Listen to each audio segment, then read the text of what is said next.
जय हिंद फ्रेंड्स। मेरा नाम बाबा रामदास है और आप देख रहे हैं मेरा चैनल बाबा की खरी खोटी। आज मेरे साथ हैं भाई कुमार श्रीकांत जी। आप प्रिंट और इलेक्ट्रॉनिक मीडिया के बड़े धुरंधर पत्रकार हैं और आपका एक यूट्यूब चैनल भी है, सत्य परख भारत। तो श्रीकांत भाई, स्वागत है आपका। बाबा जी बहुत बहुत धन्यवाद। आज आपने अवसर दिया और आज का मुद्दा बहुत अहम है क्योंकि लगातार हम अलग अलग टीवी चैनलों पे देखते हैं, यूट्यूबर्स भी बात करते हैं, इंटरनल सर्वे भी है पार्टी का, टीएमसी का या बीजेपी का, ये तमाम वो लोग और एक तरीके से चुनाव मैनेजमेंट करने वाले प्रशांत किशोर भी बात कर रहे हैं। आज हम बात कर रहे हैं बंगाल को लेकर। बंगाल के राजनीतिक समीकरण क्या है? बंगाल क्या वाकई बीजेपी के फेवर में जा रही है या फिर ममता के जो अनर्गल बयान है क्या इसी बात से खिसियाई हुई है और वो आप समझिए कि तमाम ऐसे मठों को निशाने पर ले रही है, साधु संतों को निशाने पे ले रही है, वो इस्कॉन के बारे में बोल रही है या फिर वो रविंद्रनाथ टैगोर के मठ के बारे में बोल रही है या फिर वो मिस्टर आदित्य के बारे में बोल रही है जो एक साधु हैं। अब इस पर हम बात करने की कोशिश करेंगे कि आखिर ऐसा क्यों वो कर रही है, क्या बंगाल उनके हाथ से फिसल रहा है? बाबा जी क्या लग रहा है राजनीतिक समीकरण इस वक्त बंगाल का और आप उसे किस तरीके से देख रहे हैं? देखिए, बंगाल की अगर हम राजनीतिक समीकरण की बात करें ना, तो बंगाल की एक कड़वी सच्चाई यह है कि बंगाल में 30% मुस्लिम वोटर है और ममता बनर्जी पूरी तरह से एक तो मुस्लिम वोटर की राजनीति करती हैं, दूसरी वो बंगाली अस्मिता, बंगाल का जो है ना अपना जो पुराना गौरव है, उसको भुनाने की कोशिश करती हैं। तो बंगाल की राजनीति में जब शुरुआत होती है तो ममता बनर्जी 30 मीटर आगे खड़ी होती हैं अपने मुस्लिम वोट की वजह से। और सभी सीटों पे 30 नहीं है, पर कुछ पे तो 40, 45, 50 भी है। अच्छा, भाजपा जो है वो हिंदुत्व की राजनीति कर रही है और उसको वो छुपाती नहीं है। तो ये सीधे सीधे मुस्लिम तुष्टीकरण और हिंदू सनातनी राजनीति के बीच में संघर्ष है बंगाल में। ये एकदम, इसको मैं आपको स्पष्ट शब्दों में बताऊं तो ममता को हर हालत में मुस्लिम तुष्टीकरण करना है मुसलमानों। और देखिए, मुस्लिम तुष्टीकरण का मतलब क्या है? मुस्लिम तुष्टीकरण का मतलब है कि मुसलमानों को अराजकता, लॉलेसनेस, गुंडागर्दी, जंगल राज की खुली इजाजत दो, तभी उनका तुष्टीकरण होगा। अगर आप उनको बहुत अच्छी शिक्षा दे दीजिए, स्वास्थ्य दे दीजिए, उनको तरक्की उन्नति के रास्ते दे दीजिए, उनको पढ़ा लिखा दीजिए, उससे उनको कोई मतलब नहीं है। वो हर चीज में एक ही सवाल पूछेगा, वेयर इज द अराजकता? हमको गुंडई का मौका मिल रहा है कि नहीं मिल रहा है? तो ममता बनर्जी का जो जो पूरी पॉलिटिक्स है ना, वो इस बात पे है कि मुसलमान को और कुछ दो चाहे मत दो, गुंडई उसकी पूरी चलने दो और उसका एक मुश्त वोट देते रहो। तो अभी ममता बनर्जी के सामने एक दिक्कत आई। पिछले बार क्या हुआ कि अगर आपने ध्यान दिया होगा आंकड़ों पे, तो जो सीपीएम है भाई, आज ममता बनर्जी के पास जो भी काडर है और जो भी वोट बैंक है, वो क्या था? पहले वो सीपीएम का वोट बैंक था, या उससे पहले वो कांग्रेस का वोट बैंक था। अब जो है वो वही सीपीएम का गुंडा, सीपीएम का काडर, सीपीएम का वोट बैंक और सीपीएम की पूरी राजनीति, वही पूरा का पूरा सिस्टम ममता बनर्जी ने टीएमसी के नाम से चला लिया। सिर्फ नाम बदला है, सिर्फ नाम। पहले जो सीपीएम होता था वो अब टीएमसी है। अच्छा, टीएमसी का जो वोट बैंक है उसको बाद में डिस्कस करते हैं, वोट शेयर। पीछे आपको ध्यान होगा कि टीएमसी का पिछले विधानसभा चुनाव में कितना इसका सीपीएम का कितना वोट शेयर था? शायद हार्डली 5-6 रहा होगा, 5-6%। जी, जी, इससे और ज़्यादा नहीं था। इस बार जो स्थानीय निकायों के जो चुनाव हुए हैं, उसमें सीपीएम ने जी, 16-17% वोट लिया। हुँ, तो सर सीपीएम के पास अगर वोट आएगा तो किसका आएगा? भाजपा वाला तो जाएगा नहीं। हुँ, अगर हाँ, सीपीएम को 10% वोट बढ़ गया तो किसका कहां से गया? ममता जी के यहाँ से गया। और कौन गया? तो उसमें से बहुत सारा या तो हिंदू चला गया होगा या अपना मुसलमान, इन्हीं में से कोई एक गया होगा ना। हाँ, तो हाँ, सर हाँ। वो जो एक मुश्त मुस्लिम वोट की मलाई ममता बनर्जी खा रही थी, उनको ये बहुत बड़ा डर पैदा हो गया कि कहीं मुसलमान मेरे से खिसक के सीपीएम में न चला जाए। तो इस लोकसभा चुनाव में सबसे बड़ी उनकी डर तो ये है और पूरी कोशिश ये है कि मुस्लिम वोट को संभाल के रखो, और मुस्लिम वोट को अगर संभाल के रखना है तो हिंदू आइकन्स को, हिंदू प्रतीकों को, हिंदू चिन्हों को, हिंदुओं को प्रताड़ित करते रहो, गरियाते रहो। और मुसलमान को सचमुच कुछ नहीं चाहिए, वो ये प्रतीकों से ही खुश हो जाता है।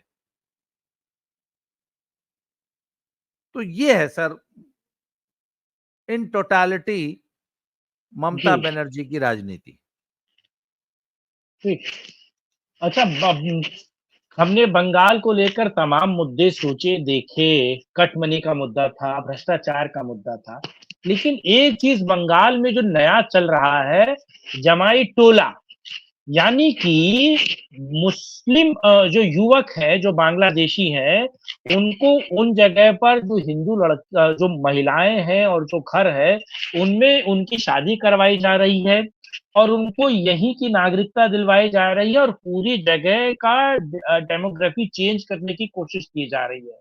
ये इस वक़्त झारखंड, छत्तीसगढ़ और बंगाल में बहुत बड़ा मुद्दा है, जमाई टुटोला वाला। आप इसे किस तरीके से देखते हैं? डेमोग्राफी चेंज होती है, धीरे-धीरे डेमोग्राफी चेंज होती है और ये सबसे बड़ा कारण है अलग-अलग राज्यों में बीजेपी और तमाम हिंदूवादी शक्तियों के कमज़ोर होने और हाशिए पे जाने का। क्योंकि पिछले 70 सालों में अगर आपने देखा तो जो पाकिस्तान था वो भी हमारा हिस्सा था, वहाँ पर भी हिंदुस्तान थे, वहाँ हिंदू थे, लेकिन वह हिंदू सिरे से खारिज और खत्म। बांग्लादेश में भी आज़ादी के वक़्त आपको पता है 22% के आस-पास थे, आज वो 7 या 8% है। तो ये जो डेमोग्राफी चेंज किया जा रहा है और ये एक मुद्दा बन रहा है, क्या लोग जागृत हो रहे हैं इन सारी चीज़ों को लेकर? नो योर एनिमी, अपने शत्रुओं को पहचानो। देखिए एक बात बताऊं, हिंदू तो अपनी कुंभकर्णी नींद के लिए हमेशा से कुख्यात रहा है, और अपने पिछले हजारों सालों के इतिहास में हिंदुओं ने अपनी दुर्गति से सीखा क्या है? कुछ नहीं। आपने जो जमाई टोले की बात की ना, मैं आपको एक बड़ी मजेदार बात बताता हूँ। कैराना का नाम सुना है आपने? कैराना, अगर आप कैराना की ज्योग्राफिकल लोकेशन खोजेंगे ना, तो यमुना जी के एकदम किनारे है, और यमुना जी से लगभग 4-5 किलोमीटर की दूरी पे इस साइड कैराना है, और यमुना जी के उस तरफ लगभग 20-22-25 किलोमीटर पे पानीपत है। और पानीपत कितना बड़ा इंडस्ट्रियल सिटी है, इंडस्ट्रियल हब है, और टेक्सटाइल का कितना बड़ा हब है। दिल्ली के एकदम नजदीक है, मात्र 90 किलोमीटर है। अब तो एक्सप्रेसवे और 6 लेन 8 लेन हाईवे बन गया है, तो अब तो 1 घंटे में लोग जो है पानीपत से दिल्ली पहुंच जा रहे हैं। और अब ये जो है, मैंने सुना है कि एक अंडरग्राउंड सुरंग बना दी गई है, जो पानीपत से जो है सीधे एयरपोर्ट पर जाके निकलेगी। मैं आपको पानीपत की लोकेशन समझाने की कोशिश कर रहा हूं, और पानीपत के ठीक पैरेलल इस साइड कैराना है, जो कि अपने मुस्लिम गुंडागर्दी और मुस्लिमों से प्रताड़ित होकर हिंदुओं द्वारा सामूहिक पलायन के लिए कुख्यात रहा। कैराना लोकसभा सीट है, वहां चौधरी हुकुम सिंह जी सांसद हुआ करते थे। उन्होंने बयान दे दिया कि कैराना में इतना बड़ा आतंक है इनका कि वहां से हिंदू पूरा भाग गया। फिर मैं गया, मैं अपनी आंख से देख के आऊं, और 100% बात सच है। वहां भी एक जमाई कॉलोनी है, कैराना में भी। और सर ये जहां भी मुस्लिम आतंक है, ये हर उस जगह जहां मुस्लिम आतंक है, वहां पर आपको एक जमाई टोला, जमाई कॉलोनी मिलेगी। अब जरा कैराना की जमाई कॉलोनी क्या है? आपको ध्यान होगा जब मुजफ्फरनगर का जब वो हुआ था सांस्कृतिक कार्यक्रम, तो उसमें बहुत सारा डिस्प्लेसमेंट हुआ। तो कैराना के जो मुस्लिम राजनीतिक फैमिली है, वो नाहिद हसन, उनके बाप मुनव्वर हसन, उनकी अम्मा, उनकी बहन इकरा, ये सारा ये जो क्लैन है, इन्होंने क्या किया कि कैराना से सटी हुई एकदम सस्ती जमीन इन्होंने किसानों से खरीद ली और उस पे अनऑथराइज्ड छोटे छोटे 25-20-20 गज के प्लॉट, मतलब जहां मात्र 100, 150, 200 स्क्वायर फुट की एक छोटा सा 2 कमरे का घर बन जाए। और आपको मालूम है इनके लिविंग स्टैंडर्ड कैसा होता है। तो सर हजारों प्लॉट वहां काटे गए। और जो लोग मुजफ्फरनगर से डिस्प्लेस हुए थे और जो नहीं भी हुए थे, उनको ये प्रेरित किया गया, कह रहे तुम छोड़ो, तुम यहाँ आके बस जाओ हमारे यहाँ कैराना में। और कैराना में बकायदा थोक के भाव लड़कियों की शादी कराई गई। और वो जो लड़के थे उनको एक ही प्रलोभन था कि चलो तुम्हारी शादी करा देते हैं और ये छोटा सा प्लॉट है, ये तुम ले लो, यही मकान बना के रहो। और वहां 2-3 साल के अंदर अंदर वो जमाई कॉलोनी बस गई। कैराना के बगल में जाके देखा ये किसी ने। तो सर ये जो जमाई कॉलोनी, जमाई टोला है ना, जहां भी मुस्लिम अवैध आप्रवासी या कहीं से भी, और ये जमाई टोला, जमाई कॉलोनी, सर ये पूरे हिंदुस्तान में हर जगह छोटा या बड़ा आपको मिलेगा। पंजाब के हर कस्बे, हर शहर में एक छोटा सा जमाई टोला, जमाई कॉलोनी बन चुका है, हर शहर में। तो सर ये एक बहुत कड़वी सच्चाई है। और आपने जो बोला नहीं है जमाई टोला बंगाल का, वहां तो भैया पूरा बंगाल ही उजड़ के क्या नाम, बांग्लादेश और रोहिंग्या ही पूरा उजड़ के। और जब ममता बनर्जी जैसी नेता, या उधर आप ध्यान देंगे अगर तो फारूक अब्दुल्ला जैसे नेता जम्मू में उनको ले जा के बसा रहे हैं, तो जमाई टोला काहे नहीं बनेगा? और ये सर ये कांग्रेसियों का और इन लोगों का, ये जो हमारी जो सेक्युलर ब्रिगेड है, ये तो इनका पुराना शगुफा है, पुरानी इनकी राजनीति। आखिर बंटवारा जब हो गया तो 4.5 करोड़ ई जमाई उस दिन ये क्या थे हैं? उधर से ट्रेनें जो हैं कट के आ रही थी पूरी, इनको क्यों रोक लिया नेहरू ने? क्योंकि मालूम था सर ये जमाई टोला था नेहरू का। और आज ममता बनर्जी जो भी राजनीति कर रही है, उसकी जड़ें आपको नेहरू गांधी में, जिन्ना में और सीपीएम में मिलेंगी। हूबहू वही राजनीति जो 1947 में नेहरू ने की थी, वो आज ममता बनर्जी कर रही हैं। तो भैया नेहरू का जमाई टोला, हाँ, नेहरू का जमाई टोला, तो जब नेहरू का जमाई टोला हो सकता है तो ममता बनर्जी का काहे नहीं होगा?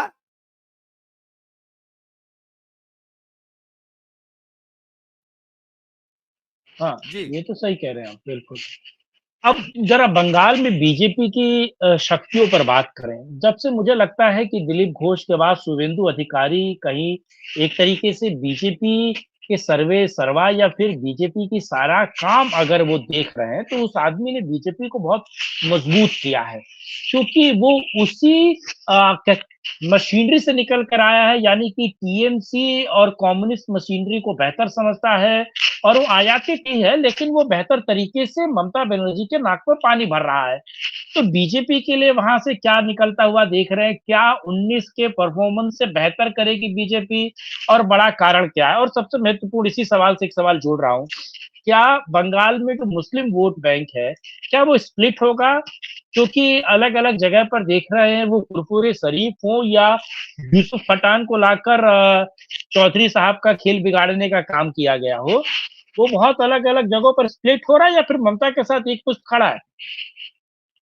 देखिए, मुस्लिम वोट बैंक में तो बहुत बड़ा स्प्लिट मैं देख नहीं रहा हूँ। मुस्लिम वोट तो एकमुश्त ममता के पास जाएगा।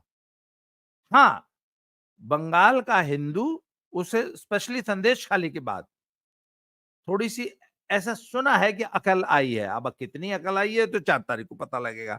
पर ऐसा सुनने में आया है कि थोड़ी-सी अकल हिंदुओं को आई है। और सर मैं एक बात जानता हूँ। देखिए बंगाल में जो राज्य द्वारा प्रायोजित हिंसा है, वो 35 साल तक पहले सीपीएम द्वारा प्रायोजित थी, या पिछले 15 साल से ममता बनर्जी द्वारा प्रायोजित है। तो सर 50 साल का एक बहुत लंबा पीरियड हो जाता है ना? मैं जब तक एक चुनाव, कम से कम एक चुनाव जिसमें कि पीरियड हो कम से कम 1 साल का, जब तक राष्ट्रपति शासन में एक चुनाव विधानसभा का नहीं होगा, तब तक बंगाल की जनता खुल के न बोल पाएगी, न वोट दे पाएगी, न हिम्मत जुटा पाएगी घर से बाहर निकलने की। क्यों? क्योंकि जो बंगाल में सर जो गुंडागर्दी है ना, वो इतनी बुरी तरह स्टेट स्पॉन्सर्ड है, स्टेट द्वारा प्रायोजित है। और वहां तो पूरी की पूरी जो पुलिस फोर्स है, या पूरी की पूरी उनकी जो ब्यूरोक्रेसी है, वो टीएमसी के कार्यकर्ता की तरह, कैडर की तरह काम करती है ना। माँ आप देखिए ना कि जिस प्रदेश में सीबीआई और एनआईए जैसी संस्थाएं, ईडी जैसी संस्थाएं भी सुरक्षित नहीं है, वो अपनी निजी सुरक्षा लेके चलती हैं। मतलब जिस राज्य में ईडी, एनआईए और सीबीआई के खिलाफ एफआईआर दर्ज कर देती है जो पुलिस, वो आम जनता को क्या बचाएगी यार। और एक चीज, दूसरी चीज, दुनिया की हर political party political financial funding एक बहुत बड़ा एक चैलेंज रहता है। मतलब पैसा कहां से आएगा चुनाव लड़ने के लिए, उसका उपाय इतना शानदार ममता बनर्जी ने खोजा है हुँ, कि जैसे आप हुँ, हर चीज पर 5%, 10%, 20%, 28% टैक्स देते हैं, जीएसटी देते हैं, हुँ, उस तरह एक टीएमसी टैक्स लगता है बंगाल के हर सर्विस। हुँ, मतलब आपने अगर कुछ भी, अगर आपने अपने घर में कुछ भी करना है, टीवी हुँ, खरीदना है, कार खरीदनी है, साइकिल खरीदनी है, अपने घर की रेनोवेशन करानी है, तो आप बाजार नहीं जाते हैं, वहां टीएमसी ऑफिस में जाते हैं। जी हाँ, ये बहुत से लोगों को ये हमारी बातें जो है ना अतिशयोक्ति लग सकती हैं। जी हाँ, अगर आपको अपने घर में 1 लाख रुपए का रेनोवेशन कराना है, या मान लीजिए घर की पुताई करानी है, तो आप बाजार नहीं जाएंगे, आप टीएमसी ऑफिस जाएंगे। वहां पे बाकायदा बताएंगे, वहां पे एक मरियल सा 35 किलो का एक टीएमसी कार्यकर्ता सिगरेट पीता हुआ वहां बैठा होगा।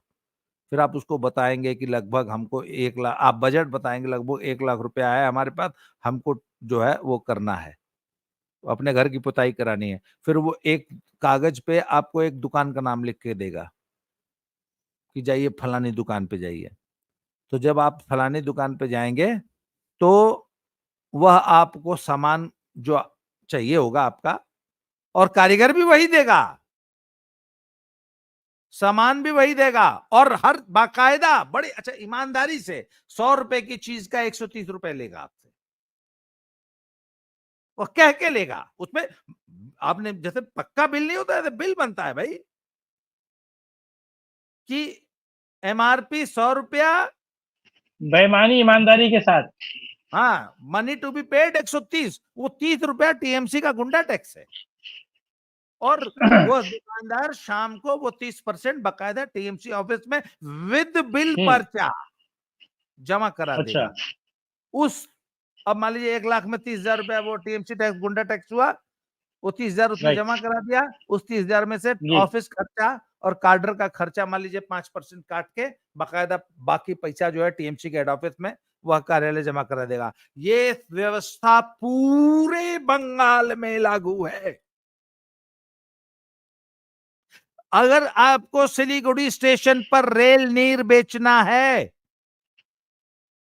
तो आपको 30% उसमें गुंडा टैक्स देना है टीएमसी को, रेल नीर बेचने में भी। जबकि रेल नीर जो है रेलवे का उपक्रम है, पर गुंडा हाँ, टैक्स टीएमसी का लगेगा।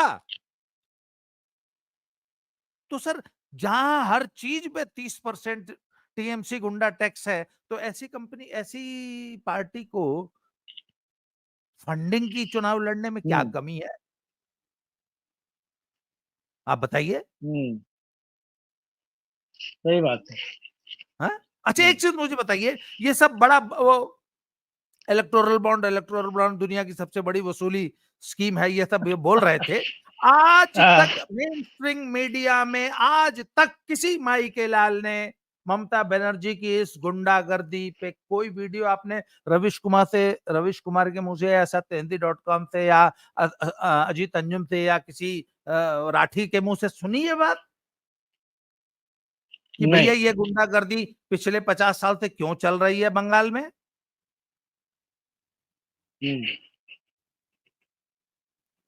और फिर जो गुंडा काडर है उसकी गुंडाई, मतलब ये आलम है कि शहर के बीचों बीच एक आदमी जाके चौराहे पे कुर्सी डाल के बैठ जाता है सुबह वोटिंग वाले दिन और ओए ऐसे बोल देता है, तो किसी की हिम्मत नहीं है कि कोई वोटिंग बूथ तक आ जाए। आज भी, आज 2024 में यह हाल है, क्योंकि आदमी वोटर को मालूम है कि ये सीआरपीएफ, बीएसएफ, आईटीबीपी जो आज गलियों में टहल रही है कल नहीं रहेगी, फिर कल को इसी टीएमसी के गुंडे के साथ हमें जीवन जीना है। तो सर, इसका एक ही उपाय है, एकमात्र उपाय, राष्ट्रपति शासन। तो क्या संदेश खाली एक बड़ा गेम चेंजर नहीं हो रहा? राष्ट्रपति शासन तो है ही, कहाँ भी जा रहा है। हाँ, 19 की तुलना में 2-4 छठो फालतू जीत जाएंगे, हाँ, पर वो टेम्परेरी उपाय है। जब तक ममता बनर्जी को राज्य सरकार से, मुख्यमंत्री के पद से अपदस्थ करके निष्पक्ष माहौल में निष्पक्ष चुनाव राष्ट्रपति शासन के तहत नहीं होगा, ममता बनर्जी नामक बीमारी का हल नहीं ढूंढा जा सकता। उसकी गुंडागर्दी, उसकी मनी पावर, उसकी मसल पावर, उसकी पूरी इकोसिस्टम को तोड़ना होगा। तो मान लीजिए बीजेपी 25 सीटें निकाल ले रही है, लेकिन उसके बाद उसकी सुरक्षा कौन करेगा? वर्कर्स की और जिन्होंने वोट दिया है, क्योंकि उनको आपको पता है विधानसभा, राष्ट्रपति शासन। लेकिन इस बार बीजेपी पलट कर भी पीट रही है। बीजेपी के कार्यकर्ता मैंने देखा हुगली में और बंगाल के अलग अलग जगह पर वो टीएमसी को दौड़ा दौड़ा के पीट रहे हैं। सिविल मतलब तो फिर तो मतलब एकदम गृह युद्ध वाली स्थिति आ जाएगी ना, अगर यही होगा तो उस स्थिति से बेहतर होगा कि राष्ट्रपति शासन लगा दिया जाए। और योगी जी, राज्यपाल जो है वो योगी जी को एक्स्ट्रा चार्ज दिया जाए, मतलब हफ्ता में 4 दिन योगी जी लखनऊ रहेंगे, 3 दिन जो है वो मतलब वहां रहेंगे राजभवन, बंगाल रहेंगे, कलकत्ता रहेंगे। हाँ, चाहिए योगी जैसा आदमी। नहीं, वो लखनऊ से ही सब बैठ के मैनेज कर सकते हैं, इसमें कोई दो राय जो नहीं भी है, जौन भी, मतलब चाहिए, मतलब एक योगी चाहिए वहां पे। लेकिन सबसे बड़ा बात यह कि क्या ये करेज उठा पाएगी बीजेपी सरकार? क्या नरेंद्र मोदी या अमित शाह, ये तमाम लोग अगर बंगाल को बचाना है, अगर देश को बचाना है, अगर बंगाल को इस बीमारी से बचाना है तो उठाना पड़ेगा। चलिए, ये भी देखा जाता है क्या ऐसा होता है। लेकिन बहरहाल आपने 20 मिनट का मुझे समय दिया था, लेकिन 24 मिनट मैंने आपसे ले लिए, 4 मिनट ज्यादा ले लिए, उसके लिए माफ कीजिएगा। लेकिन बंगाल का क्या होगा ये 4 जून के बाद बहुत बेहतर पता चलेगा कि क्या लोकसभा में नरेंद्र कुछ मोदी, सीटें आ रही, क्या, हाँ, लोकसभा में एक्स्ट्रा ज्यादा सीटें आ रही हैं 19 की तुलना में, ये तय है। हाँ, लेकिन क्या बीजेपी बेहतर कैसे करेगी? सवाल यह है कि क्या राष्ट्रपति शासन वहां लगेगा? ये बड़ा सवाल है, लेकिन आपका समय देने के लिए बहुत धन्यवाद। फिर मिलेंगे किसी और मुद्दे के साथ, आपके साथ करेंगे चर्चा। जब तक के लिए जय हिंद, जय भारत, वंदे मातरम, नमस्कार। जय श्री